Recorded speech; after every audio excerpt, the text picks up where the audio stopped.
they can't support themselves and their children, so that they're fracturing under these pressures. So that, now let's get back to childcare. You have a child. That's the best predictor of poverty in the United States, having a child. You have a child. Prices for full-time daycare range on, the average is between $4,000 and $8,000 a year for low-income childcare. For high-income childcare, it's $25,000 to $50,000 a year.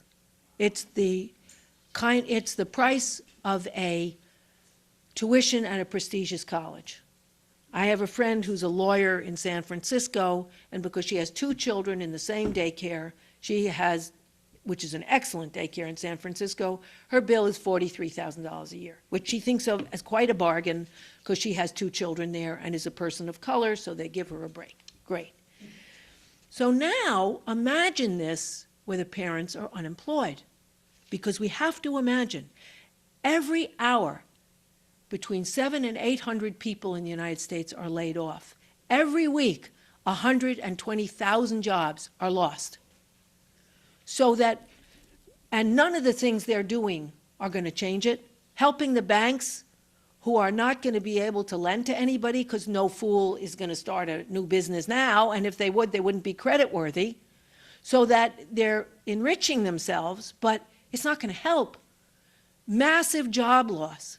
Already, according to their statistics, between 17% and 18% of Americans are unemployed. During the Great Depression, 25% were unemployed. We're getting there. So we have a real problem, a problem for families. Parents are going to be increasingly frustrated and angry. There was a Bill Moyers on this. Child abuse is spiking. Homelessness is spiking. Shelters are overwhelmed. Opportunities for safe, quality childcare are going. Parents don't have the money. There are over 1 million 5-year-olds who are left alone at home because their mothers or parents have to work and they can't afford childcare. So what are they doing, these children? Well, one thing they're doing is sitting home alone because it's dangerous to go out, playing their Game Boys or video games or watching television, which is why 1 in 9 American children are obese. They're sitting there, they're preparing their own food, which is junk food, and they're watching television. And obesity is not only physically unappealing, it leads to endocrine difficulties, heart difficulties. There's a higher and higher incidence of child diabetes because they're eating junk with sugar and fat. And they're doing that when their mothers come home too, because their mothers have to do the shopping, the cooking, the cleaning, getting everything ready and preparing themselves for work the next day, as well as the emotional work that they're trying to do to make their families survive. And what's happening to men, I'll get back to your point. What's happening to men in this is that they are increasingly emasculated by the culture. They can no longer support their wives and children.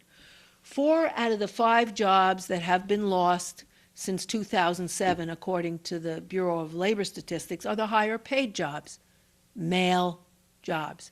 So men are being thrown out of work about 80 times more frequently than women. What this has meant is a level of desperation in males.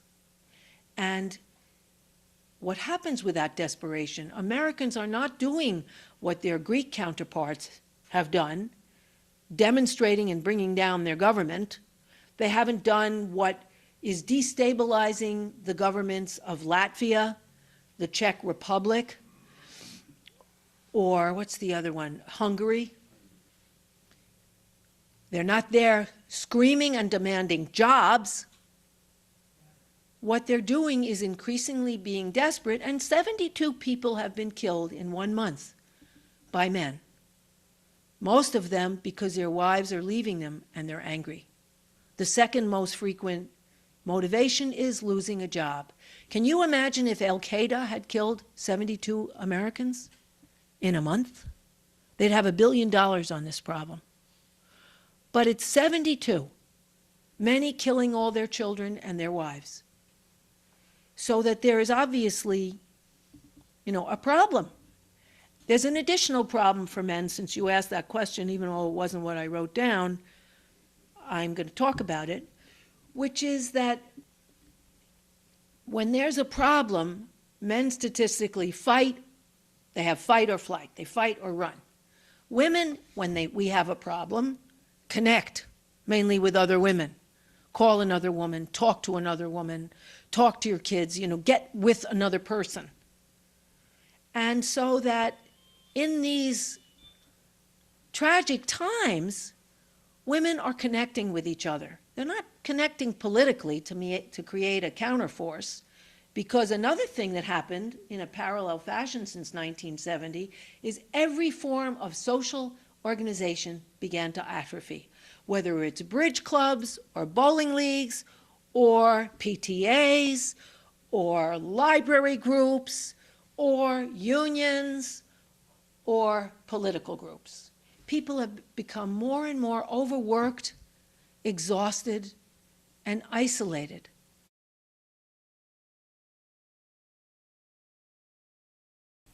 When talking about Iran, there has to be a balance between criticizing the utter hypocrisy of the U.S. Congress as it gives moral lessons to Iran, while at the same time funding and encouraging far worse abuses by Israeli generals.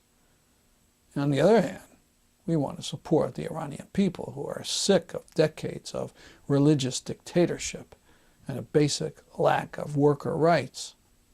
One website that does it both, that has the balance, is HOPI. You can go to it by going to our site, thestruggle.org, and you'll get a direct link. Also on our site, a horror story about how Israeli soldiers shot a Palestinian dead and let his body lie 54 days and even shot at people coming to retrieve the corpse. Also, the full text of Jimmy Carter's speech at a graduation ceremony in the shattered Gaza Strip. And news about the Al Rawad Theater and its free theater performance on July 19th in Connecticut. Plus, a new report from the Israeli paper Haaretz about the Israeli food police, the authorities who decide what can and cannot go into Gaza. You probably don't know, but pasta, spaghetti, was not allowed into the Gaza Strip until Senator Kerry personally complained. Now, chocolate, apricots, plums, grapes, they are deemed a luxury that no Gazan may be allowed to enjoy. For full details, go to our site. That's our program for today. See you next week at this time. I'm Stanley Heller, and this is The Struggle.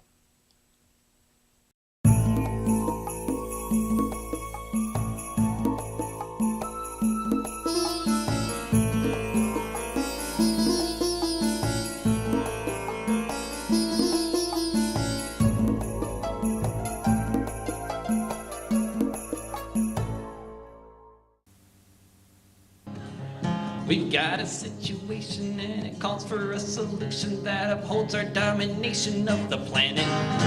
We're gonna make our case and we're gonna make it well. And if you don't like our logic, you can it. We'll use impeccable intelligence from any country in